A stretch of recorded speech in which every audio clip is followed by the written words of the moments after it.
Welcome back to The Big Show. We're in Las Vegas sampling the best shows and the biggest stars and, of course, the best restaurants. And my favourite restaurant to have lunch and dinner in is the Stratosphere's Top of the World. It's fantastic. Rick Giffen is the executive chef who never fails. Congratulations. Thank you very much. That's awful kind of you.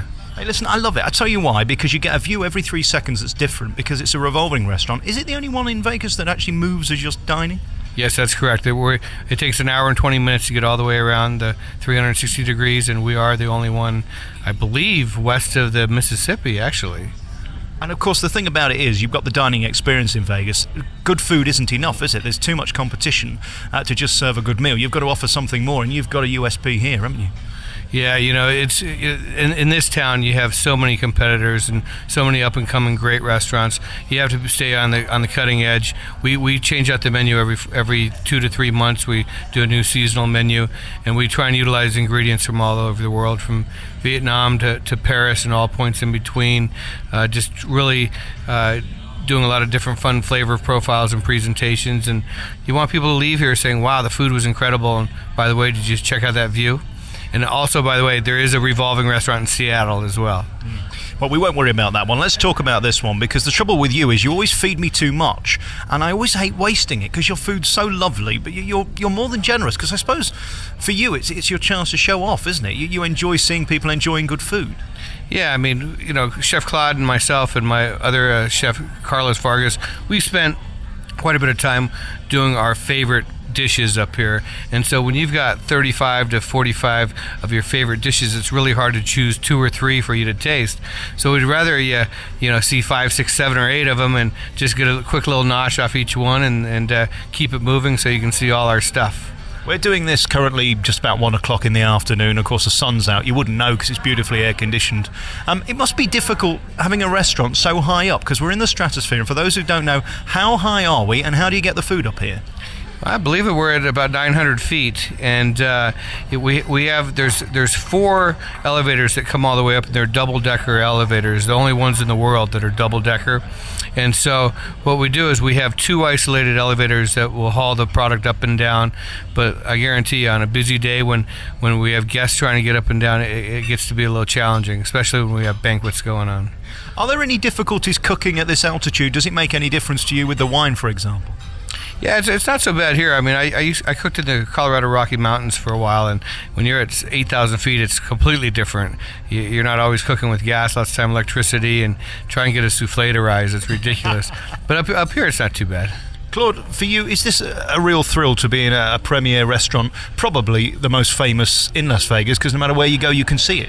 Oh, absolutely. I've been working quite a bit nice places like Hawaii, Fiji, and everything else, Chicago. But I think Vegas and the view is unbelievable. So I'm glad to be here and portray some food that we both love. And what about how Vegas is doing right now? I just went past the Fontainebleau, which is stopped. That's just a carcass of a building. There's these corpses all around that are half done, half finished. Are the ones that are here surviving well, or is it a tough time for everyone? Well, you know, everything's relative. People, if they're good managers and they're good operators, they cut back and they watch their costs and don't spend it if they don't absolutely need it. If you treat it like you own it, you'll make it. The problem is with these guys that they come in here thinking they're going to change the restaurant scene here and do something no one else has ever done and charge high prices. They're going to become humbled very quickly, because the guests are a lot more savvy now, and they know that they can get value, and they know that they can get a decent sized portion and quality product for a decent price. So you have to flex with that, but you make it up in volume. You hope to attract 600 people instead of 300 people, and you charge a little bit less. Okay, help me with this then. How many tables are there in here? Tables themselves, I believe there's 70. There's right around 300 seats, and we'll do between 200 and 500 lunches a day, and do between 400 and 700 dinners a day. And if you really have good servers that can upsell and get a glass of wine to the table and get an appetizer out to the table, it's going to increase profits and drive the bottom line. What I don't understand, and I've never understood this, is how do you know what table 7 is doing when 17's just finished and 16's halfway through and number 2's just come in? How do you keep on top of all that, Claude?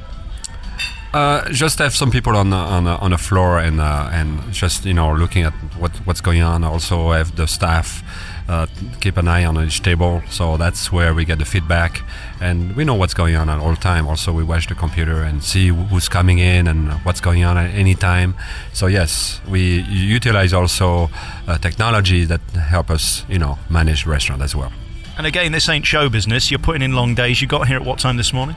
I got in around, 8:30 or so, and I'll be here till 8:30 or 9 tonight. But, it's what we do. It's our passion, Do you ever get sick of your own food? What's funny, I don't like to eat in my own restaurants just because it drives me crazy when I see something, a spotted piece of silverware or something like that. But we love to eat all our food, hence I got a little belly working. Well, I'm joining you and not doing so bad. Thank you for a lovely lunch today. Top of the World is just fantastic. You can't miss it. Look up whenever you go to Vegas, and eventually you'll find it. The Stratosphere is a unique building. Before we go, these things dangling off the side make me nervous. There are people literally jumping off the top of this tower 900 feet in the air. How are they surviving? I think it's just they come as thrill seekers to Las Vegas. Everyone has the idea that they can do things here that and live through them that they couldn't normally do at home. So I think they let loose a little bit, but it's a lot of fun. When you're hungover, there's nothing better than getting your day jump started with some of that adrenaline. I'd got a feeling it was some suicidal gamblers that had lost all their money, but actually they are tied to a rope and they can't fall off. Well, actually, we tried it too to get the feel for it. So we both tried it, and we know how good it is. So. Well, I'll leave that to you and just enjoy the food. Rick and Claude, thank you so much for having me at the restaurant. Thank you so much. Hope to see you all out here soon. Thank you very much, and cheers.